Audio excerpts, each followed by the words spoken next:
कि यार मुझे करना है समथिंग इन मेडिकल फील्ड, मुझे कुछ डॉक्टर टाइप का बनना है, कुछ ऐसा रहता है, बट विजन क्लियर नहीं रहता है। Hello everyone, welcome back to another video. This is Elina Mitchell and welcome to yet another video. In today's video I am gonna go in depth and tell you guys why, where and how you can choose physiotherapy.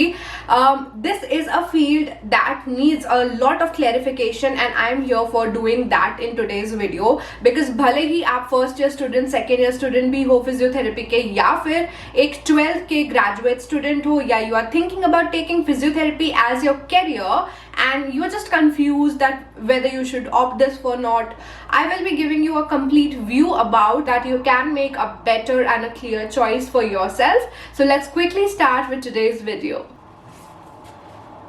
So आज की video में मैं आप लोगों को बताने वाली हूँ कि फिजियोथेरेपिस्ट एक्चुअली होता क्या है। चलो अब हम बहुत ही इनिशियल लेवल पे चालू करते हैं। सबसे पहले मैं आपको बताती हूँ कि एक फिजियोथेरेपिस्ट होता क्या है या फिजियोथेरेपी होती क्या है।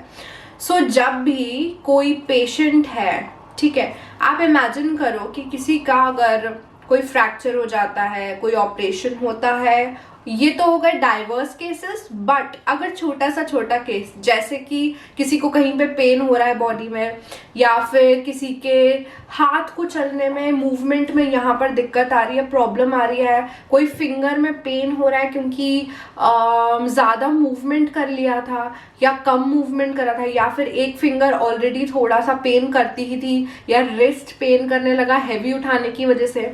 तो इतने इनिशियल लेवल से लेकर वो बड़े लेवल तक, जो कि कैंसर तक आता है, बर्न तक आता है, जो बर्न के पेशेंट्स होते हैं, तो ये बहुत ही वास्ट चीज़ों को कवर करता है और हर उन पेशेंट्स को ट्रीट करता है और उनको अपने नॉर्मल फंक्शनिंग में वापस लेके आने की हेल्प करता है। फॉर एग्जाम्पल कि ऐसा कोई पेशेंट है तो एक फिजियोथेरेपिस्ट का रोल ये होता है कि वो उसको उसकी नॉर्मल फंक्शनिंग, जैसे कि मेरे हाथ की नॉर्मल फंक्शनिंग ये है, सो वो अपने पेशेंट को, क्योंकि उसके हाथ में प्रॉब्लम है और वो थोड़ा ही मूवमेंट कर पा रहा है, तो वो उसको टीच करेगा, वो उसको ट्रेन करेगा, वो उसको हेल्प करेगा बाय एक्सरसाइजेस, मोडालिटीज मतलब मशीन्स, डिफरेंट चीज़ों से हेल्प करेगा और रिलीज करके या एमएफआर करके, एमएफआर मतलब कि एक रिलीज टेक्निक होती है जो कि फिजियोथेरेपी में सिखाई जाती है।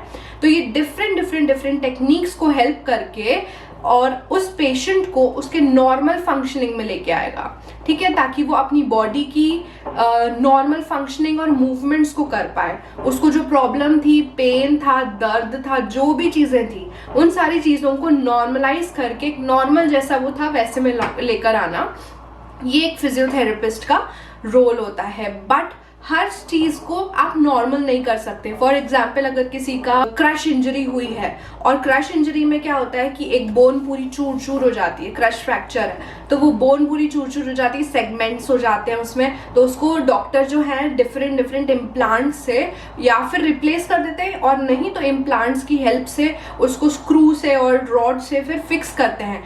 वहां पे जैसे कि पहले वो नॉर्मल था वैसे नहीं, तो हम उसको बोलेंगे नियर टू नॉर्मल। जितना मैक्सिमम उसकी बॉडी का पोटेंशियल है, that is near to normal, वहां तक उसको लेकर आना, वहां तक उसकी एक्सरसाइजेस करवाकर रिहैबिलिटेशन करवाना।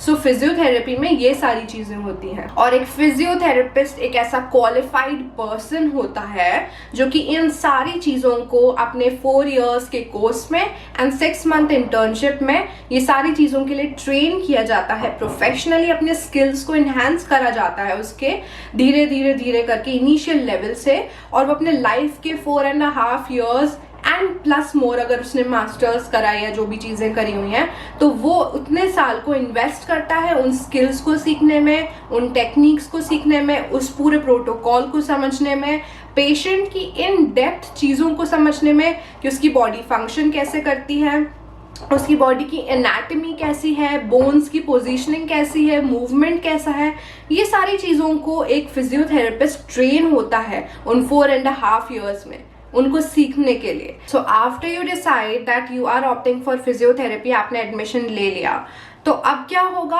आप लोगों को फर्स्ट ईयर में कुछ बहुत ही क्रूशियल सब्जेक्ट्स पढ़ाए जाएंगे, जैसे एनाटमी हो गया, फिजियोलॉजी हो गया, सोशियो साइकोलॉजी हो गया, फिजिक्स का भी एक पार्ट आता है, क्योंकि आप लोगों को फिजिक्स बहुत ज़्यादा ऐसे डेरिवेटिव्स और इतना ज़्यादा कॉम्प्लेक्स फॉर्म में नहीं है, बट क्योंकि हमारी बॉडी की एक मैकेनिज्म है और उस मैकेनिज्म को समझने के लिए it is important for you to understand the basic concepts of physics.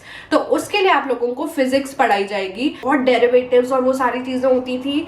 So it was very difficult to go with physics, but guys here what is the catch, आप लोगों को टेंशन लेने की जरूरत नहीं है। अगर आपको भी थोड़ा मेरे समान है फिजिक्स का, इसमें बहुत ज्यादा ओवर द बोर्ड फिजिक्स नहीं आने वाली है, एक बेसिक लेवल आएगी। और बॉडी पे जब आपको समझाई जाती है ना कि क्योंकि बोन ऐसे मूव कर रही है, इसका टेंजेंट ये है, क्योंकि ये इस तरीके से शेयर फोर्स लगा रही है, ये फोर्स यहाँ पर इम्पैक्ट डाल रहा है, ऐसे करके डिफरेंट चीजें आप लोगों को बिल्कुल कोरिलेट करके समझाई जाएंगी बॉडी से। सो बिकॉज ऑफ दैट, क्योंकि आप लोगों को उसमें इंटरेस्ट है about studying about the body, इसलिए आपने ये कोर्स लिया है। सो जब आपको वो उस तरीके से आपके ट्यूटर्स और आपके प्रोफेसर्स जब आपको ट्रेन करेंगे और समझाएंगे, तो आप लोगों को उसमें डिफिकल्टी कम होगी और आप उसको ईजिली अंडरस्टैंड करके प्रैक्टिकली अपनी लाइफ में अपने पेशेंट्स के ऊपर लगा सकते हैं, प्रैक्टिस कर सकते हैं। सो वो आपके बेनिफिट के लिए रहेगा इसमें।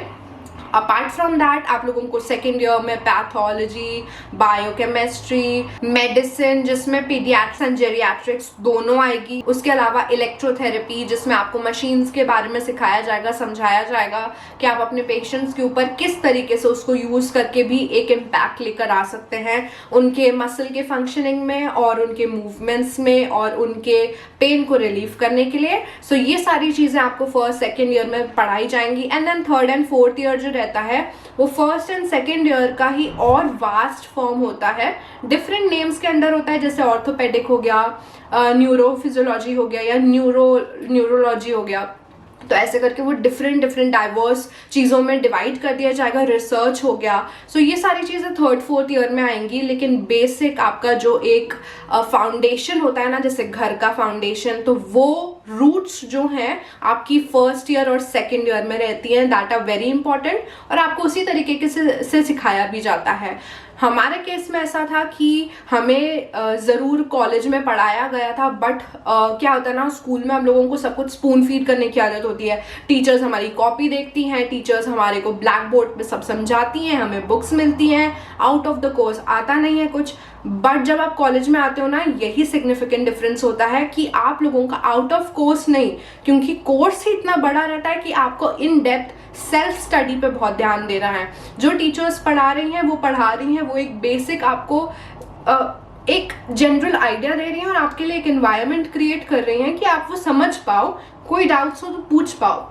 बट अपना सिलेबस उठाना, उसकी फर्स्ट पहले ही जैसे ही आप पढ़ना चालू कर रहे हो ना, सबसे पहले आप फिर अपने सिलेबस की एक फोटो कॉपी निकालना। आई थिंक हम लोगों का तो कुछ 12-15 पेज का जो था सिलेबस था, जो फर्स्ट ईयर का हमारा सिलेबस था वो इतना था, तो हमने उसकी फोटो कॉपी निकलवाई। और मेरी आदत थी हमेशा 2 फोटो कॉपी निकलवाने की। सो मेरे पास 2 सेट्स होते थे, लाइक एक सेट और एक सेट होता था।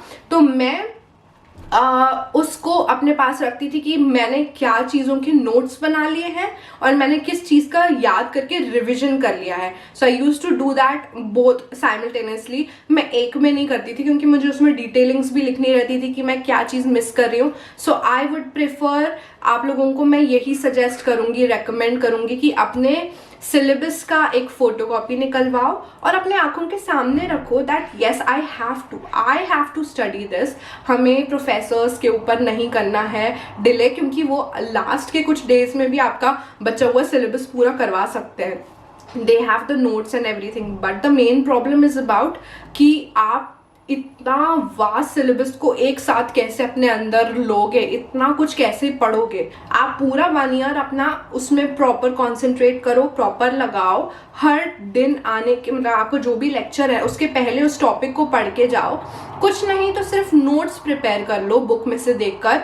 बुक्स इशू करना चालू करो। BD84 आई थिंक आप खरीद सकते हो if you want for anatomy. मैंने खरीदी थी BD84 और सेम्बोलिंगम, जो हमारी फिजियोलॉजी और एनाटमी दोनों की बुक्स थी, क्योंकि मेरी आदत है अंडरलाइन करने की, मेरी आदत है नोट्स बनाने की, बुक में लगाने की, क्योंकि you can not jot down everything in your notes. Notes भी बनते हैं बट बुक में जो रहता है वो बहुत सारा रहता है, तो वहीं पर याद करने के लिए मैं स्टिकी नोट्स लगाती थी या उनको अंडरलाइन करके हाईलाइट करती। सो उसके लिए बुक्स मुझे चाहिए थी। So you can also by your own books, नहीं तो आप लाइब्रेरी से इशू करवा सकते हो। नाउ वंस आप लोगों को वो पढ़ाना चालू कर दिया, anatomy, physiology, electrotherapy, exercise therapy, और ये दोनों डिफरेंट चीजें हैं, ठीक है। एक में एक्सरसाइज सिखाते हैं, एक में इलेक्ट्रिकल चीजों का यूज सिखाते हैं। फिर आपको सोशियोलॉजी, साइकोलॉजी, तो आपको ये सारी चीजें जब पढ़ाना चालू करते हैं तो उसी के साथ आप लोगों को वो लेके जाते हैं प्रैक्टिकल रूम्स में।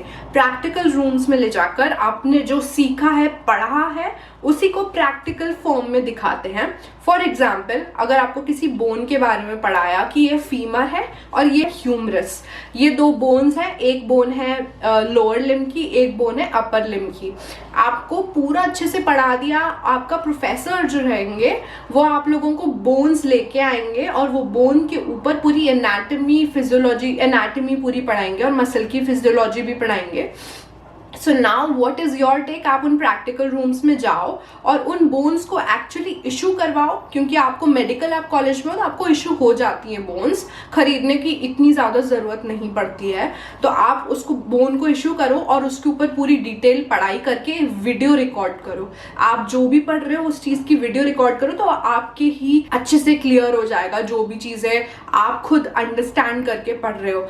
मेरे लिए एक चीज़ ने बहुत ज़्यादा हेल्प करी थी जब मैं पढ़ती थी, क्योंकि I was a slow learner, मुझे बहुत ज़्यादा जल्दी चीज़ें याद नहीं होती हैं। सो मैं अपनी खुद की वीडियोस रिकॉर्ड करती थी याद करते हुए, किसी और को समझाने का मैं ऐसी कोशिश करती थी, इमेजिन करती थी that some class is sitting in front of me and मैं उसको वो पूरा समझा रही हूँ कि देखो ये ऐसा होता है, ये ऐसा होता है। और बहुत अच्छे ऐप्स भी अवेलेबल हैं जिसमें आपको पूरा स्केलेटन, हर बोन, हर मसल, हर टेंडन, हर लिगामेंट 3D वे में दिखता है। तो वो जो है वो एक ऐप उसमें है, बहुत अच्छा ऐप है। मैं उसकी लिंक आप लोगों के लिए डिस्क्रिप्शन बॉक्स में डाल दूंगी, और हमारा जो सिलेबस था उसकी भी लिंक मैं आपके लिए डिस्क्रिप्शन बॉक्स में डाल दूंगी। आप अपडेट थोड़े बहुत होते रहते हैं बट बेसिक सिलेबस यही रहता है। So you can get an idea कि क्या क्या चीज़ें आपको पढ़नी पड़ेंगी। आपको मोबिलाइजेशन, ग्लाइडिंग, ये सारे नए नए टर्म्स हैं, तो आपको पहले सिखाया जाएगा कि नॉर्मल मूवमेंट क्या होता है, जैसे कि हाथ का नॉर्मल मूवमेंट क्या होता है और इनको क्या बोलते हैं, ये कौन से प्लेन में किया जाता है, कौन से एक्सिस में किया जाता है, ये सारी चीज़ें आपको सिखाई जाएंगी और बहुत ही इन डेप्थ समझने के लिए सिखाई जाएंगी, सिर्फ ऊपरी किताबी भाषा में नहीं। जब आप का एक इंटरेस्ट होता है ना थोड़ा सा कि हाँ मुझे कहीं मेडिकल में जाना है ऐसे, क्योंकि आप बचपन में ना जब हम 11th-12th में रहते ना तो हम लोगों को एक सेंस रहता है कि यार मुझे करना है समथिंग इन मेडिकल फील्ड, मुझे कुछ डॉक्टर टाइप का बनना है, कुछ ऐसा रहता है, बट विजन क्लियर नहीं रहता है। सो जब आप इन सारी एक मेडिकल स्कूल में जाते हो और जब आपको ये सारी चीज़ें इन डेप्थ सिखाई जाती हैं, आपके बोन के बारे में, मसल्स, नर्व्स, ब्लड सप्लाई और वो कैसे न्यूट्रिशन लेती हैं, उनके सेल्स कैसे काम करते हैं, वो एक इतना अच्छा एक्सपीरियंस है। क्योंकि मैं हर बार घर आकर यही फील करती थी कि मम्मा को, अपनी मम्मी पापा को शेयर करती थी कि मतलब इतना इन डेप्थ मैंने कभी नहीं पढ़ा, and this is what I always wanted to know. मुझे भी नहीं मालूम था मुझे ये जानने में इतना इंटरेस्ट आएगा। सो एक अगर आप में वो एसेंस है ना, थोड़ा सा एक हिंट है कि हाँ मुझे मेडिकल में जाना है, तो वो आपको बहुत अच्छी फीलिंग लगेगी जब आपको पूरी बॉडी के बारे में इन डेप्थ, इन डिटेल पूरा पढ़ाया जाएगा और आप अपनी नॉलेज को प्रैक्टिकली भी यूज कर पाओगे।